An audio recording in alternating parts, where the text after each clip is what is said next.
What is going on, everybody, and welcome back to the first Saturday morning NHL strategy show.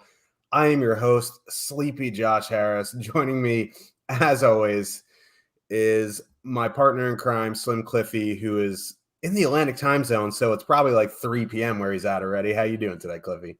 Yeah, I don't have it as bad as you when it comes to morning shows. I only had to, wake up at around 8 o'clock. It's not nearly as bad as being in the East or in the West, but I pay for that staying up till 2 o'clock in the morning watching the late games. Thankfully, I didn't stay up for Carolina San Jose last night because that looked like it would have been a little bit of a tilter considering how badly it seems Carolina outplayed them. Yeah, last night's slate was an odd one. Winnipeg, Detroit, very chalky.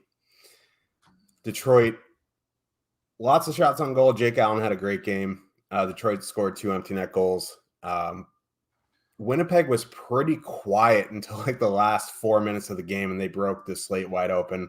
If you didn't have any Winnipeg, you can go watch your favorite show, your favorite movie. You can go to sleep early. So I went to sleep early because I faded Winnipeg. We updated the flow chart.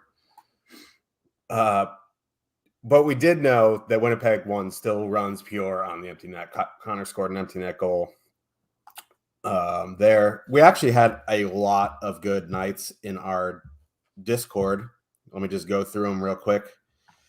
There's a lot here. I'm just going to go through some screenshots here. Jagan won the mini max. That is a hard feat to do. Like we talk about people winning the 15 and the 40. When you get down to like the mini max and the dime time and the quarter arcade, that's like almost a more impressive feat just because the fields are bigger. Ali, if I'm pronouncing that wrong, you can flame me in the chat. That's fine. He won the forecheck for $2,000. Congrats to you. Fargo guy won the Yahoo contest, which is nice. Jake is a big Yahoo contest guy. The top prizes aren't as sexy as DraftKings or FanDuel, but smaller fields, less sharks, and if you keep winning, lots of money. Then Provius had a good night. I don't know if he won anything, but he returned about 15x, which is always a good night. And then I don't know how to pronounce this. You can just wreck me in the chat right now. B. Husseyman took fourth in the 40, won a couple tickets, returned $1,300 off $81. That is a very, very good night. So yeah.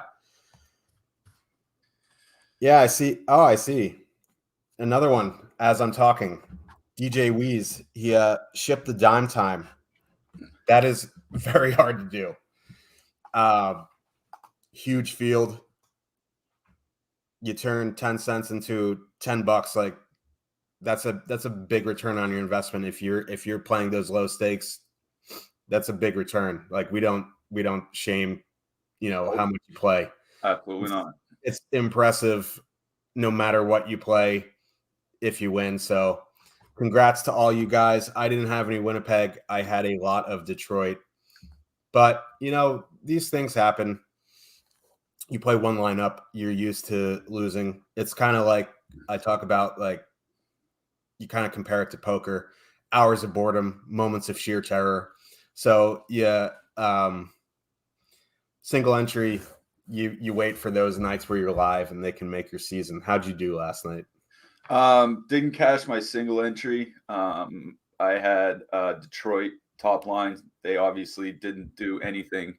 I actually threw in a bunch in the quarter arcade because I was doing a fantasy cruncher video up here for Stokastic, so I wanted to do a little sample. Actually, almost went 2x in the quarter arcade, just throwing together lineups for a video. So maybe I should do that a lot more often when I play single entry. It's just throw in a bunch of low dollar 20 maxes just to kind of cover my bases. But we have a huge slate coming up tonight. Thankfully, the hamsters at the on our projection machine came up with projections right before we came on the air. So we have our projections up at Stokastic for everybody to for all their subscribers to check out throughout the day.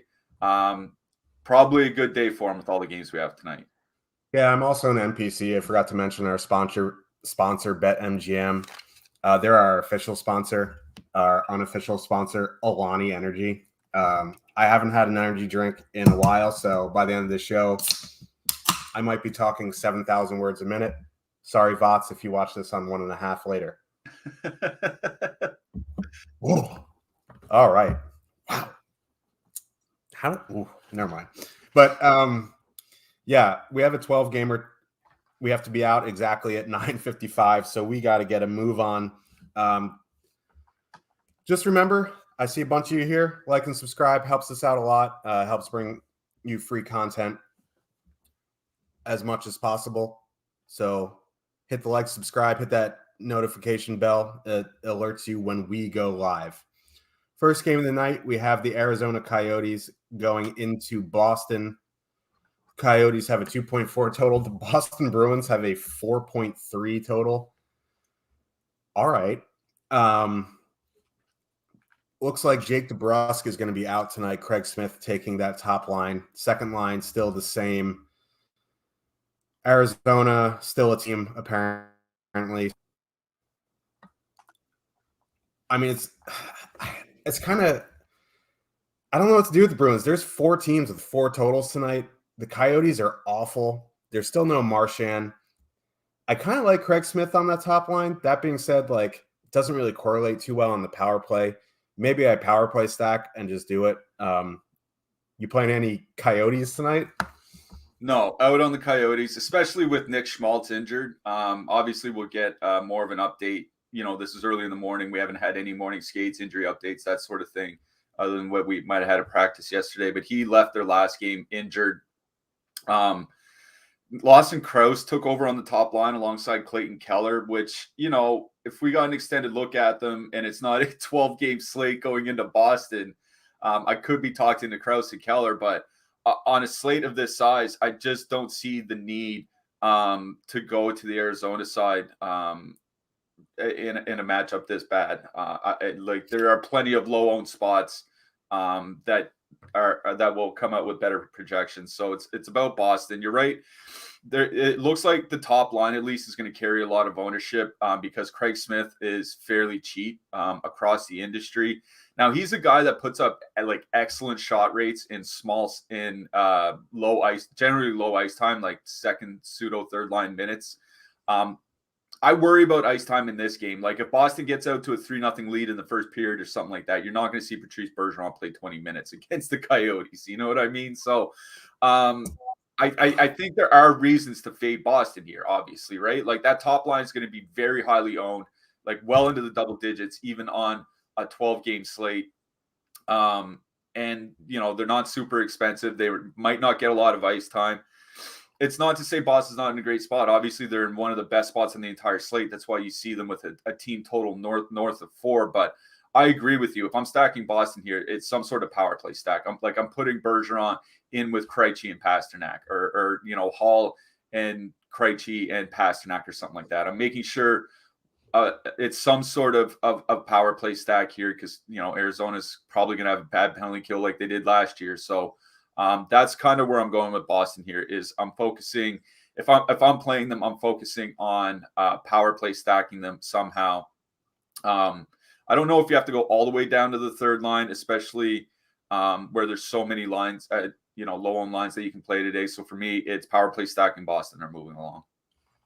Yeah, I agree. There's a lot of big totals on this slate. Power play stacking is a nice way to get different in a big total. On the blue line, Hampus Lindholm still running the top power play unit, 5K on DraftKings. Don't mind that. I'm not really sure what his offensive impacts on the power play are going to be, but at that price, I think you can add him in. Derek Forbort, 2,600 on DraftKings, I guess is fine if you need a punt. I like Mike Riley again. Ice time's always a concern with him. On the Coyote side, I like JJ Moser and Troy Stetcher are both under 3K, but like I'm pretty sure you can find shot blockers in that range on better teams. But if you do think Boston's going to be in the Arizona zone for a lot of the game, which they may be. You might be able to get some shot blocks there. Dyson Mayo also down 1,600 to 2,800. He does block some shots for sure, so I don't mind him. Yeah, Moser's probably the guy for me. I just, he got a fair bit of ice time in their first game. So for a guy under 3K, it's probably Moser. But like you said, I'm looking for bunt defensemen elsewhere. Yep. Let's move on to the next game. We have the Ottawa Senators with a 2.7 total going into Toronto. The Toronto Maple Leafs have a 4.0 total. Looks like the lines on the Toronto side, at least, are going to remain the same. I think they're the same on both sides. Ottawa 2.7 on the road, not a bad total. Toronto has some goalie issues. I think, Ottawa can score here. Toronto, on the other hand, you look at our top stacks tool, they're the highest top 2 stack percentage on the slate. They're going to get some ownership, but they're not the most expensive line in the night, which is kind of surprising, actually. I guess bunting brings down that price a little bit, but if they're only going to come in around, 17% on a 12-game slate is very high, but they have positive leverage. So, yeah, I honestly think there's stuff to like on both sides here. Yeah, I agree with you that Toronto's going to be highly owned, but they're still very much worth considering here.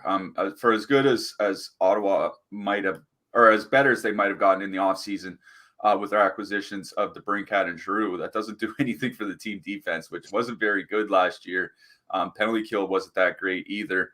Toronto's still very reasonably priced, I think, where they are over on DK. Like 20.3 isn't a lot. Like I think there are going to be times this season where you see them at 22, 23K. Because Michael Bunting at 4,100, at least over on DraftKings, that's a cheap price for him. Like we saw him easily well into the fives a lot of times last year. He's a bit more expensive on FanDuel, so that kind of changes the equation a little bit. But at least on DK, full stack and top line, very much in play for Toronto here. The second line has looked very good. Like Dennis Mulligan, we talked about him, I think it was on Wednesday's show. Like when he was a young player with the Florida Panthers, he had really good, transition numbers, zone entry numbers, shot assist numbers, which are, passes that lead to teammate shots, the types of things that can lead to sustained offense and good scoring chances and things like that. So, he's not just a throwaway, but he is relatively, he's more expensive than Bunting is. And I'm not sure when the season's all said and done, he's going to end up with more fantasy points per game than Bunting will. So, I think there's still good value on the Toronto top line here. If you want to avoid the ownership, I have no problem with that. But, once you get away from Boston, once you get away from Toronto, you leave those two out, you can pretty much play just about anything you want. So I'm not so high on the Ottawa side here. The main reason being is they are relatively expensive. The second line is still over 18K. The top line is still over 18K as well, I believe. So, or close to it anyway. So you're paying a pretty hefty price going into Toronto. You're right about the Toronto goaltending. Matt Murray certainly didn't look very good in game one, though I think it was kind of overblown. One of the goals that went in was a deflection, over his glove. Those things happen. But I think Ilya Samsonov is the better goalie anyway. Not that he's very good, but, Toronto's a pretty good defensive team. I think I'm staying away from Ottawa in this game. They're just too expensive going up against a pretty good defensive team. Generally has a good penalty kill as well. So for me, this is a Toronto game, Toronto top line mostly. If you want to dip down to the second line, I think that's fine. If we're looking at our top stacks ownership, they're coming in at about 4%, which is, that's perfectly acceptable. But I think I'd just rather go right to the top line in this one. Toronto at home against the big rival. I think you see them get up for this game. So it's Toronto 1 for me. Yeah, and your point about Ottawa is correct. Alex Brinkat, 7,300, Brady Tkachuk, 7,100. They have a decent road total, so I think if you're MMEing, they're going to be a decent contrarian filler just because they're expensive. So don't mind it. And your point about Malgin is good. it also could be that like anyone other than Alex Kerfoot there makes that line look so much better. So I mean, Malkin's not really going to hurt you. Like Kerfoot hurts everyone. Like he just dragged everyone down, and it's always a good time to mention that the Leafs traded for Jared McCann so they could protect Alex Kerfoot. But anyway, onto the blue line. I do like Tomas Chabot. 6,900 is expensive. If you're making mid-range builds and you have room for a high-priced defenseman, he's going to play a load of minutes tonight. I like him as a one-off. Zub, I guess, is okay at 3,500. On the Leaf side, probably just going to be Morgan Riley or bust. I'm not going to one-off Morgan Riley. If I'm making Toronto power play stacks, I'm going to put a Morgan Riley. Otherwise, I'll probably just look elsewhere for defensemen. Yeah, I agree. Chabot is expensive on DK, but over on FanDuel, he's only 5,700. That's a really good price for him, especially where he's not a guy that relies on peripherals a lot anyway. He typically relies on point production. So really like Chabot's price on FanDuel. On DK, I think Jake Sanderson makes a pretty good option here. He's the rookie for Ottawa. Very highly touted defensive prospect. Played over 22 minutes in their first game against Buffalo. 22 minutes at 2,700. I don't think you can really go wrong. Like, this is one of those punt defensemen we were just talking about that I'd go to. Yeah, I do like Sanderson. I missed him when I was looking through the prices. But let's move on to the next game. Detroit Red Wings with a 2.9 total heading into New Jersey. The Devils have a wildly high 3.8 total here. Detroit played last night to beat the Canadiens 3-0. It was a lot closer than the score. The Red Wings scored 2 empty net goals. I'm not sure Nico Hischier is going to be back. We don't have that news yet. I would assume he's a game time decision. Once we get that information, we'll pass it along in our Discord. If he is in, I will like New Jersey a bit more depending where he slots in. I kind of want to go back to Keith Palat. They burned me pretty heavily the other night, but 3.8 total. The Devils just looked awful. Maybe they were just, I don't know what it was. Maybe they just don't like the smell of Philly fans or whatever, but now they're at home. I was surprised that Detroit has such a high total. They are back-to-back on the road, but it is only the second game of the season. They're a fairly young team, so maybe Detroit goes a little bit overlooked tonight. Yeah, I think they very much can. I'm going to start on the New Jersey side first, though. They did change up their lines. I mean, again, like you mentioned, Nico Hischier didn't skate in practice yesterday with the even strength lines, but was on the top power play. Usually the power play is an indicator that a guy's about to return. But again, we don't know for sure. And even if he does, it'll mix up whatever lines that we saw in practice, right? But they did have Jack Hughes skating with Jesper Bratt in practice. And those two were really, really good over the last 2 years. 3.5 expected goals generated per 60 minutes is in over 450 minutes together at 5-on-5. Like, that's just a massive, massive number. 3.1 actual goals scored. They're cheap, but they are going to be probably a popular fillery type stack, at least over on DK, because they are relatively cheap, under 15,000, with Yegor Sharangovich on the other side. So, I do like that New Jersey top line. I just think that they're going to be coming in a bit too high owned. If you want, I think the way I would go about this is just full stacking the trio. I don't think I'd leave Sharangovich off. Like, him and Hughes seem to have some sort of chemistry. At least Sharangovich plays his best when he's on. Hughes is on. I think you can say that about a lot of people.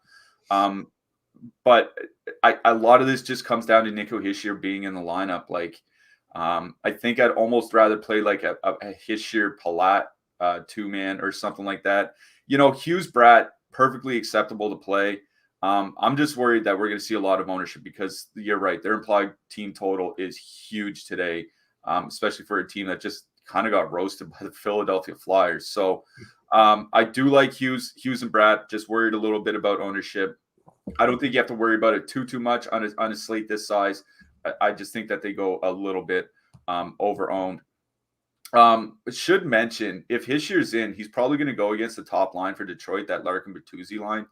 they're pretty good offensively, but they're not a great defensive line. Like, they're fine, but 2.8 expected goals against in their sample, that's not really a great number when you consider it's probably 15 or 16% worse than the league average. So I would kind of favor the Hischier line if he's in, but again, we're just going to have to see when lines actually come out. On the blue line, I think the guy for me is Damon Severson, 3,500 over on DK is a very reasonable price, more expensive on FanDuel, 5,100. So I'd probably just play Dougie Hamilton on FanDuel because he's only a few $100s more expensive.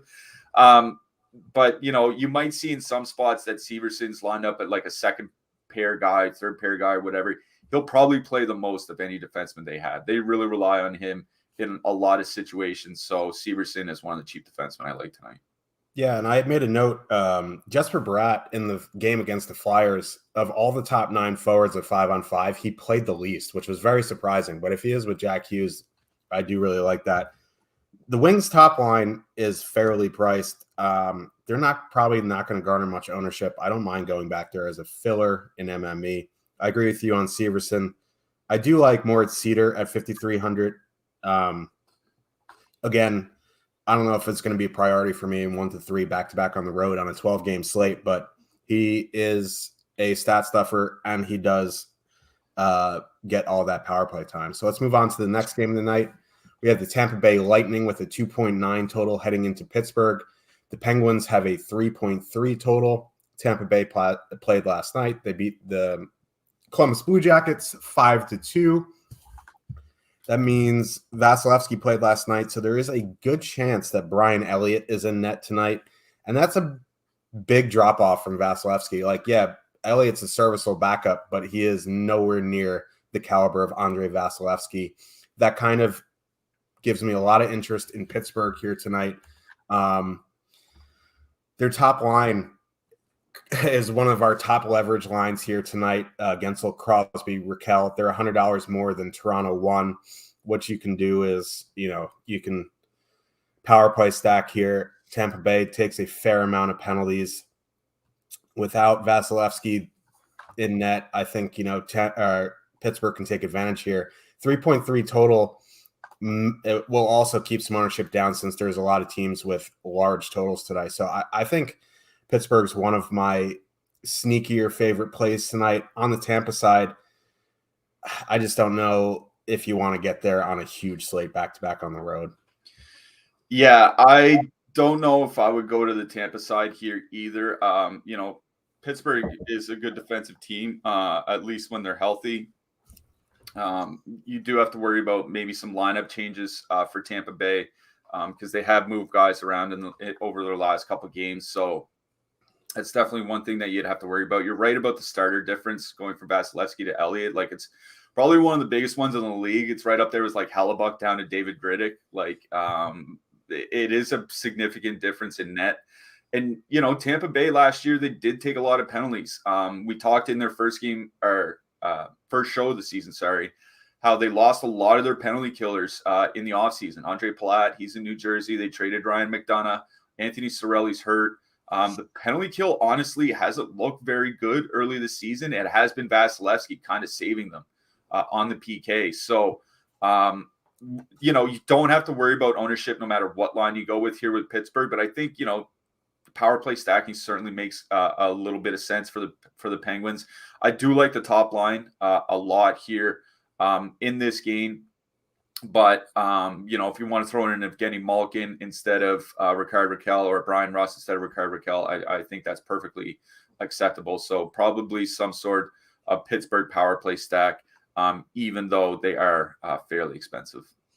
Yeah, and one thing we briefly mentioned on the other show is if you're jamming in like chalk value, I think a way to get different is, go like Crosby, Gensel, Malkin, have those two centers. It's a nice way to get different on DraftKings. And I think, that's a fine option tonight. It is pricey, but there is some good value tonight. On the blue line, on the Tampa side, there really isn't much. Sergachev at 3,900 stands out still. He plays big minutes. He's still underpriced. On the Pittsburgh side, it's really just Letang in power play stacks or bust for me. Yeah, there's just not a whole lot on the blue line. I will mention Marcus Pettersson. He played a fair bit in their first game, but that was probably just because they blew out Arizona. So not sure I'd ride on that. So going back to Sergachev, like you said, just fine for Tampa, but that's about it for me. Yep. Our sponsor BetMGM has a sweet promo for you guys. If you bet $10, you'll win $200 if any team scores a goal tonight. There are 28 hockey teams playing today. Chances are good that someone's going to score a goal. It's basically just free money from sportsbooks. Take it while you can because it doesn't happen often. Sportsbooks don't like to give away free money, but this is a good offer. It is for first-time BetMGM users only. It has to be a money line bet, and it cannot be a live bet. So if you do not have a BetMGM account, I would advise signing up and betting $10, and you win $200 if any team scores a goal. That is a wildly good promo. Please take advantage of it if you can. Let's move on to the next game of the night. We have the Montreal Canadiens with a 2.5 total heading into Washington. The Capitals have a monstrous 4.2 total. Montreal played last night in Detroit. They lost 3-0. Jake Allen played very well. Offense didn't look too great. Going into Washington is not the best matchup here. I don't know if I'll have much interest on the Montreal side. Maybe some cheap filler one-offs. Maybe like an MME, like a Monahan at 2,700, or like a Dvorak at 3,200. But I don't think they're going to be priority for me. Washington's total is extremely high here. I don't really like stacking Washington, but Montreal does struggle on the penalty kill. Jake Allen played last night, so it's going to be Dikembe Mutombo, Montembeault in net. So I think for me, Washington side, probably just some sort of combination of power play stacks if you're looking to get to the Capitals. Yeah, the thing to mention with Washington is they're really relying on their top six very, very heavily so far this season. They've only played a couple games, but they have 5 forwards over 19 minutes, and then I think it's 5 forwards at 12 or less. So, they're really, really relying on their top 6 guys. So I think you'll definitely get a lot of ice time out of Washington. They are going to be very highly owned. They're our highest. The Washington top line is expected to be our highest owned top line on this slate.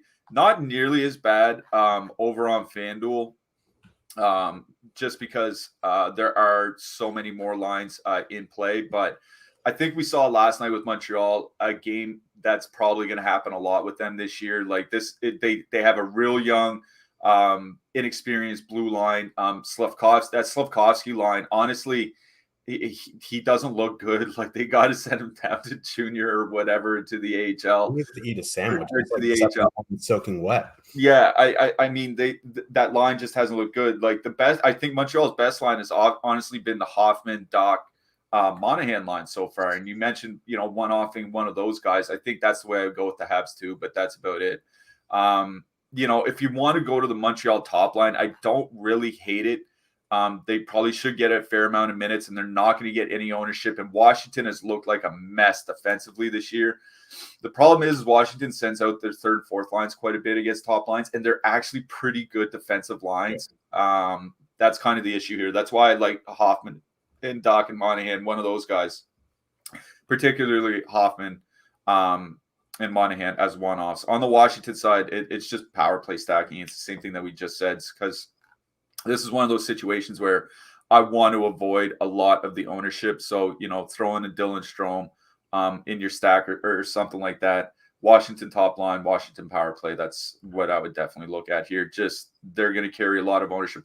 I would say it's also a big downgrade in net too. I think Jake Allen, he's looked a lot better the last few years than he did earlier in his career. And I think Montembeault's not really, not going into Washington as a starter material. So, really do like the Caps here, just carrying a lot of ownership. So I would get a little bit different with my stacks. Yeah, this is one of those slates, like on a 12-game slate, Ovechkin's going to be like 25%. And you're just like, oh, man, if I play him, he's going to, if I don't, he's going to have, his classic 2 goals on 14 shots and just bury you. But there's ways to get different with the Capitals.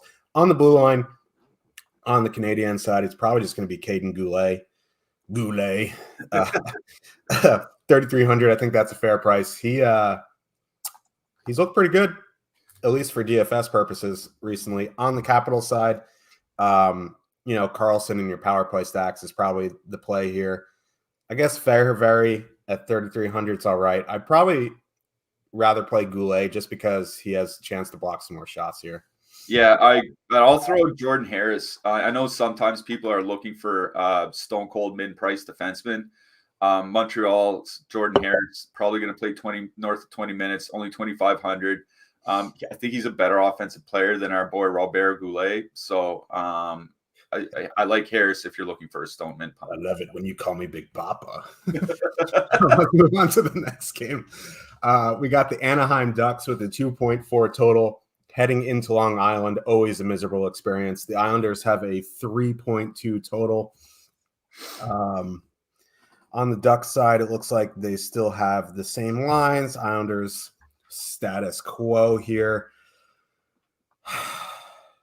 I never know what to do with the Islanders. Like, Barzal is super cheap, and he is by far their best offensive player. I don't mind maybe a Barzal, Palmieri two-man. On the Duck side, that Strome, McTavish, Terry line is still underpriced. Even Zegras, Henrique, Vetrano, it is a 2.4 total on the road in the 12-game slate, so maybe I'm getting a little bit too cute here, but I do have some interest in some Ducks tonight. Yeah, it would probably be Terry and Strome for me, even though Terry's price has come up a little bit. I do like that line. They've looked pretty good in their first game. The problem is Mason McTavish will probably play fewer minutes as rookies tend to do. I think the top line is just fine as well. They're a good leverage spot for us, at least over on DraftKings. FanDuel, not as much because they are relatively cheap. But on DK, I do like the Anaheim top line. I don't think it's a super tough matchup. It's just going into Ilya Sorokin. Like, two things. One, you're facing Ilya Sorokin. And two, the Islanders weren't really heavily penalized last year. And if they don't take a lot of penalties, you're facing Ilya Sorokin at 5-on-5. I don't really like that. So I think this is another situation where I'd probably just look for my low-owned lines elsewhere. On the Islanders side, like, I want to play Barzal's line. Because he did play north of 19 minutes last game, which is something that I really couldn't believe considering he only played like 4 minutes in the first period, but he played a lot in the second and the third. And Anaheim didn't look very good in their first game. Like, they look pretty good offensively, but the defense looks like it's still going to be a bit of a mess, especially when you're playing John Klingberg over 25 minutes. Like, a Klingberg-Fowler pairing, like, I'm sorry, in the year 2022 is just not going to be good defensively. So, I do kind of like that Barzal line. They're just coming in with fairly heavy ownership. I think this is probably just a game I leave alone unless I'm playing 150 lineups. Yeah, there might be some interest on the blue line here. Noah Dobson, 5,600 interests me a lot. He still feels a little bit too cheap. On the Duck side, like, they're kind of priced a little bit funky here. Like, Klingberg, I guess, is okay since he's the power play quarterback. But again, the Islanders haven't taken many penalties, or they didn't take many penalties at all last year. They've only played 1 or 2 games this year, so we don't really know. So, like, I'd probably just, out of this game, like, my favorite play is just Dobson. Yeah, Dobson. I'll throw in a cheap defenseman in Kulikov. Played, I think like 19 minutes in their first game, but I think Dobson's by far and away the best option in this game. Yep. So let's move on to the next game. We have another back-to-back on the road here. We have the Columbus Blue Jackets with the 2.7 total heading into St. Louis. Somehow this is the Blues' first game of the season. They have a 4 total, which is a large one. Columbus played last night. They lost 5-2. Be interesting to see. I would assume Mr. Lickens, Elvis Merzlikins, will be in net tonight, making his season debut. He was healthy enough to back up Tarasov last night, so I would imagine he is in net tonight. He's 7,100. Could be a nice leverage play there. Blues, first game of the season, they have Thomas Buchnevich, Tarasenko, O'Reilly, Saad, Kyrou. Shen, Jake Neighbors, Barbashev. Columbus, not very good defensively. Merzlikins is a goalie I respect a lot. He gets hung out to dry a bunch, but 4 total on the Blues. That Thomas Buchnevich Tarasenko line, underpriced in my opinion. Rob Thomas, 4,600. He really had a breakout season last year. I think he takes another step forward here. I really like that Blues top line. On the Columbus side, without Line, I just don't know. I mean, Columbus does have a 2.7 total. Nice to see Kent Johnson in the player pool. He has been priced as a center. I don't mind that Columbus third line again, just because they're going to get some depth of the Blues, which is a bit iffy. I just don't know if I'm going to get there back-to-back on the road, but 2.7 total isn't nothing to sneeze at on the road. Yeah, it's not really a terrible spot for Columbus, especially where there are questions about how good Jordan Binnington actually is, and the Blues depth did thin out a little bit. Like, they don't have great third and fourth lines anymore. Problem is like you said, it's back-to-back on the road on a 12-game slate. Like that, I just don't feel the need to go to Columbus. Like, if this was like a 7-gamer or something like that, I think, then they're really in consideration. But especially where we might see some lineup changes, like they put I think it was about after the first period, they put Yegor Chinnikov down on the third line with Sillinger and Johnson, and moved Gustav Nyquist to the second line. I think that'll make that second line a bit better defensively, but Nyquist and Roslovic in their ice time together over the last couple years, 3.3 expected goals against per 60 minutes, and assuming Ryan O'Reilly goes out against Boone Jenner, I think you're going to see a lot of Thomas, Tarasenko, Buchnevich against those second and third lines from Columbus, and man, like they're not going to be very good defensively. Yeah. I really, really like that Thomas, Tarasenko, Buchnevich line here tonight. They're all correlated together on the power play as well. Both the top St. Louis lines are correlated on each power play. I think you see split power play time between them that are two fairly even units. But I Thomas, Tarasenko, and Buchnevich have typically been good together. At least Buchnevich and Thomas, 3.1 expected goals generated per 60 minutes in their ice time over 400 minutes together. 5.3 actual goals. Those are just like huge totals, offensive totals. So Buchnevich line is honestly one of my favorite lines on the whole slate. They're coming in with a lot less ownership on FanDuel, one of our best leverage spots over on FD. So perfectly fine on both sites, better on FanDuel, but I'm playing that line here tonight. Yeah, me too, I think. Even like Tarasenko, 6,900, whatever, like he's going to be the goal scorer on that line. On the blue line, depending on which power play unit you want to play on the Blues, it's either Krug or Justin Falk. Niehaus, don't play Nick Leddy. Thank you very much. On the Blue Jackets side, Werenski at 5,800 is interesting. He plays a ton of minutes. I just don't know if I'm going to get there on a 12-gamer. If you're MMEing, maybe you get a little bit there. Yeah. I don't think I'd put Werenski in a single entry or a 3-max or something like that. Where I think I'm going to play 20 tonight. We'll see. He might sneak in there. I did notice Columbus thankfully played good Branson like 2 or 3 minutes less than they did in his first game, and gave Gavrikov more minutes. So I think Gavrikov is back in play at 3,400 now that they realize they can't give Eric Branson 21 minutes a night, which, like, come on, guys, we knew that. So I don't mind Gavrikov as a cheap-ish guy, but I'm not a big fan of the St. Louis defenseman. I always say just play Justin Falk. If you're playing a defenseman from St. Louis, play Falk, because he can put up peripherals. Yeah. And if you're not playing the Blues, I do like Merzlikins as a cheap punt and net tonight. We'll get to goalies at the end, though. Moving on to the next game, we have the Nashville Predators with a 3.0 total heading into Dallas. The Stars have a 3.2 total. Lines look the same. Mason Marchment scored a ridiculous goal the other night against the Predators. He actually looks good. He's actually getting top 6 minutes now. He was on the third line on the Panthers last year, where he put up very good numbers. First thing I notice here is the Dallas top line, very cheap. Whereas, the The Nashville top line, very expensive on the road here, despite Granlund being 3,600. I'm 3.0 total. I don't know if I want to pay 7,400 and 6,800 for Forsberg and Duchesne on the road. I'd much rather get the savings and get the home team here with Hintz, Robertson, Pavelski. It's creeping up to 6.5 total, so I guess they're expecting goals in this game. Dallas one is probably my preferred option here. Yeah, I agree. I think ice time might be a concern. I don't think they played a lot in their first game, but they had an early lead and were kind of sitting on that all game. So like maybe that's why they didn't play the top line a whole lot. The problem with Nashville one as well, I mean, eventually we're going to have to start using this season's data, but Dallas was the third least penalized team in the league last year. And you really want the power play minutes in this new NHL.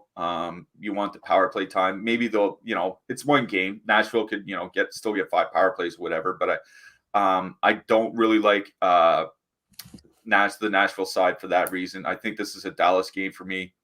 I agree with you that Dallas, Marchment and Seguin kind of look pretty good together. I just don't think there's a need to drop down to that line in this matchup. I would just go right to the Dallas top line.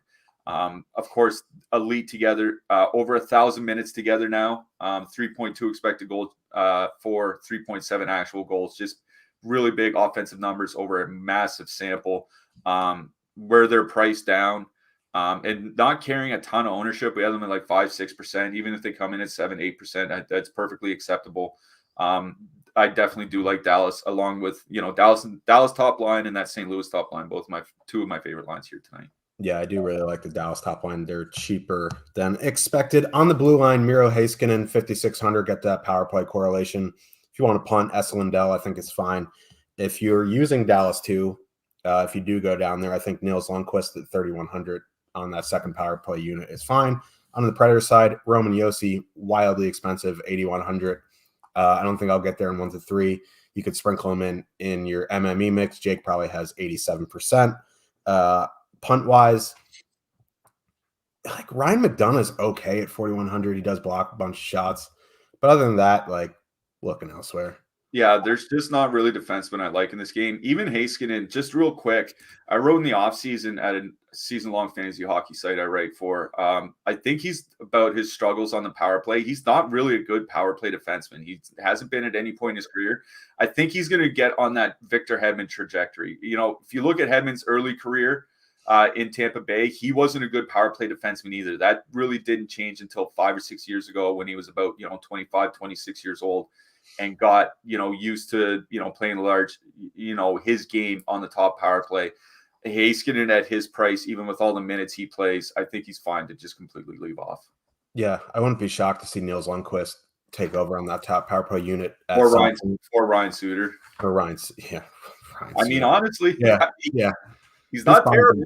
He's fine for the power play. So yesterday I said it was the last day, but because it's been so popular, we're extending it for another day. $7 for 7 days of NHL Weekly. Today is the last day. Click the link below in the description and use promo code POWERPLAY. What you get is the projections, ownership projections, TacTixHD premium Discord, which is super important. As I said at the top, bunch of dudes and ladies in the Discord were laying pipe last night as I ripped off a whole bunch of people who did well last night. So promo code POWERPLAY, $7 for 7 days. Super, super good deal. Today is the deadline, so do that, please. Let's move on. We have 4 more games. We have about 11 minutes left. The Los Angeles Kings with a 2.8 total heading into Minnesota. The Wild have a 3.4 total. Not sure if Victor Arvidsson will be in tonight. We probably won't get that news for at least another 3-4 hours, and maybe not even until warmups. He was sick, so he's probably a true game time decision here. I don't know why they put Carl Grundstrom on the second line. They should have put Kaliev or someone else. Grundstrom was a bit weird up there. On the Minnesota side, they're expensive, that top line, but boy, howdy, are they not getting any ownership there. the most expensive line of the night, but they are also our top leverage stack on DraftKings. I know it's our Kings, but if we're going to get the Minnesota top line at that ownership, I think I have some interest there. Yeah, especially where Minnesota doesn't go out. They don't send out their top line. They don't send out the Kaprizov line against the other team's top line. So he's not, Kaprizov and Zuccarello aren't going to see much of Kopitar and Fiala and all those guys. Now, I think one thing to watch is Los Angeles changed around their lines in their last game. Kevin Fiala got moved down to the second line. Arthur Kaliev got moved up to the third line, and then they put Alex Iafallo on the top line. I didn't see any practices yesterday, so we don't know if they're going to stick with those lines. It does change things a little bit, but honestly, like that Minnesota top line, I think it's another one of a high price line. Like if you want to avoid like the super chalk of like a Pittsburgh or of a Boston or a Washington, I think this is the pivot that you go to. I just kind of worry about ice time. Sometimes they tend to spread around ice time, but do like Minnesota 1. Honestly, I kind of like the way that the third line would look with Byfield and Kaliev there for Los Angeles, but I don't think you need to go down to a third line on the road on a 12-game slate. So Minnesota 1 or bust. Don't mind throwing a little Matt Boldy in there as a one-off. He looked really good in the first game. Him and Gaudreau have been playing well, so don't mind him as a little one-off here. I will add, if Victor Arvidsson is in, and we may not get that news until like 7:30 p.m. Eastern, I do have some interest in that second line because they're going to avoid Joel Eriksson Ek. And in the first game against the Rangers, Minnesota had some defensive issues. So let's just put it lightly. So that second line, if it is Danault, Arvidsson, Trevor Moore, they're probably going to be pretty low owned, especially if there's no Arvidsson news until warm-up. So I might throw them in the mix if we get news late there. On the blue line, Mikey Anderson. I'm just kidding. Drew Doughty, if you're power play stacking, I don't know if I'll power play stack there. I mean, Minnesota does have some issues on the penalty kill. On the Minnesota side, bunch of guys, take your pick. I'm pretty sure like all 6 are in play. Yeah, they are. I think what's important to note is Kalen Addison, who runs the top power play. I think he was second in ice time among all Minnesota defensemen in their first game. And it wasn't just the power play. He was second in ice time and even strength as well. Like they were using him a lot over guys like Dumba and Goligoski. And like if he's going to play 20 or 21 minutes at 3K, he's another one of my favorite low-priced defensemen here on this slate. For sure. Let's move on to a banger. We got the Calgary Flames with the 3.2 total heading into Edmonton. The Oilers have a 3.5 total. Flames looked pretty good the other night. They beat the Avalanche. Oilers looked a bit iffy. They had to come back and beat the Canucks. McDavid looked good. Draisaitl looked good. But after that, it gets a little bit funky. Oilers are pretty expensive here, as always. McDavid, 8,600. Draisaitl, 7,900. The Flames top line, very cheap. I know they're probably going to get a bunch of McDavid, but at that price for what they can do, Fully Cora and the power play, I have a lot of interest in both sides of this game. Yeah, the only thing that concerns me with that Calgary top line is we have them with a lot of ownership specifically because of that price, right? Like they're only 15.4 on DraftKings, which is really cheap. Like I think you might see them at 18 or 19K if they really start to gel. So it is not a bad matchup for them. They are a good price. It's just they're going to carry a fair bit of ownership. That's my only concern here. Do want to mention Edmonton did change up their lines with Kyler Yamamoto back. Yamamoto jumping to the second line with Leon Draisaitl. With Leon Draisaitl and Evander Kane. That's pushing Dylan Holloway down to the third line. Top line with Hyman and Puljujarvi flanking Connor McDavid. Believe like Edmonton's top line with McDavid, Hyman, Puljujarvi is currently constructed. They've been really good defensively, but don't score a lot, which makes sense. Like Puljujarvi's not a great goal scorer. Zach Hyman he's a good goal scorer, but he's not an Evander Kane or something like that. So it makes sense. Like, they don't have huge goal totals. It's only 2.8 or 2.9 per 60 minutes, which isn't good for a McDavid line. So I think Edmonton 2, Draisaitl with Evander Kane and Yamamoto makes a lot of sense here, especially where they're not coming in with a lot of ownership. It's a tough matchup going into that Calgary second line, though. Like you said, they look good in game 1 against Colorado. But if anything for me here, Edmonton 2, maybe, do your center double stack with McDavid, Draisaitl, but it's Edmonton 2 that I like most in this game. Yeah, it's very hard to click in an Edmonton line and not add in McDavid. So if you're brave enough, you can do it. I don't know if I am, but we'll find out. On the blue line, Rasmus Anderson, power play quarterback for some reason, still with the Flames, 4K. He's fine. Mackenzie Weegar, 5,300 is fine. I like Nurse, 6,200. A bit pricey, but I think that is fine. Yeah, there's just not a lot that I like on the Edmonton blue line, just because they're so expensive, especially on DraftKings. 4 guys priced to 5K or above. I just played Nurse just to get the minutes. For Calgary, I don't mind Tanev, 2,800 on DraftKings. Could get those blocks in for you, but that's about it. Let's move on to the second to last game of the night. We had the Vegas Golden Knights with a 3.5 total, the biggest road total on the slate, heading into Seattle. The Kraken have a 3.1 total. Mark Stone, Jonathan Marchessault both got a little banged up in the last game. We'll have to wait and see if they're in. They'll probably skate this morning or this afternoon. That does kind of change things up here. Eichel, that top line's still intact as of now. Eichel, Smith, Kessel, like them tonight. Kessel, Uncle Hot Dog, still pretty cheap. On the Seattle side, that top line is very cheap. I kind of like them tonight.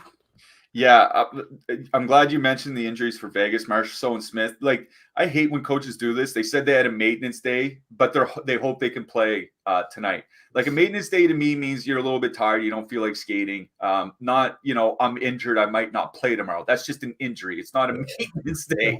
Like, can we be a little bit honest with our terminology here? Anyways, and Phil Kessel got benched in their last game too. Like, maybe he kind of comes out with a little bit of a vengeance.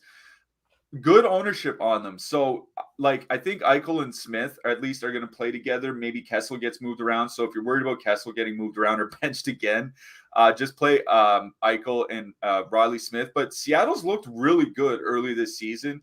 They were a good defensive team last year. It's just, we're going to say this on every show. It's goaltending constantly lets them down. So, for Seattle, I do like the Beniers, McCann, Burakovsky line. Fair amount of minutes in their last game. They looked really good early on. I wish the Eberle line would play more minutes because they've been excellent as well. But Beniers, McCann, Burakovsky, we expected them to be strong. They've looked strong. Reasonable leverage, at least over on DraftKings. So that's where I'm looking. On the Vegas side, till we know more, it's tough to say anything, but don't mind Eichel and Smith just because Seattle's goaltending is awful. Yeah, the one note I'll add, if Marchessault and or Stone are out, Kessel may get moved up to power play 1s. Just keep that in mind. So let's move to the last game of the night. We have the Chicago Blackhawks with the 2.8 total somehow going into San Jose. The Sharks have a 3.4 total. Sharks played last night, so it's probably going to be Kakinen in net. I just don't know what to do here. That top line for the Hawks are so cheap. Sharks top line in a very good spot. Talk me out of the Sharks here. I don't know, man. Chicago actually hasn't looked awful early in the early parts of the season. I didn't watch the San Jose game last night, but I noticed all 4 of their lines went under 20% expected goal share 5-on-5, which I'm not sure I've ever seen in a hockey game. Every single one of their lines, including the Meyer line, got absolutely throttled by Carolina last night. The problem with Chicago's top line is they're coming in with a lot of ownership, double-digit ownership on the road. That's a lot to ask. I think I'm probably just going to lean to the San Jose top line here and hope that my initial read of Chicago is still correct, that this is going to be a very good defensive team. So right back to the San Jose top line. They all played over 20 minutes last night. San Jose is really relying heavily on their top six here. So I'm going to avoid a super chalk cheap line in Chicago 1 and move over to San Jose 1. Yeah. Lots of game. Like, I want to talk about goalies, but there aren't many confirmations yet. So be in our premium Discord for that. We'll talk about goalies there. Remember that promo, $7 for 7 days, ends today. You want to talk about goalies, get in the Discord. Coming up right after us is the MLB Strategy Show with Terry and Gundacker. And your boy, Josh. I'll be back with my main man, Pete the Heat, at 3 p.m. for MMA Live before lock. Any final notes before we get out of here? No, just should we do a quick hat trick pick? I was thinking. Sure. I'm going to go maybe a little bit hopeful here tonight. We're going right to the St. Louis Blues. Vladimir Tarasenko hat trick pick. I'm going to go with very expensive Kirill Kaprizov. All right, there we go. So for Slim Cliffy, I am Josh Harris. We will be back, I believe, Monday. There's a very big slate on Monday randomly. No hockey tomorrow. So get in that Discord. We'll talk hockey all day. Good luck, everybody. Good luck.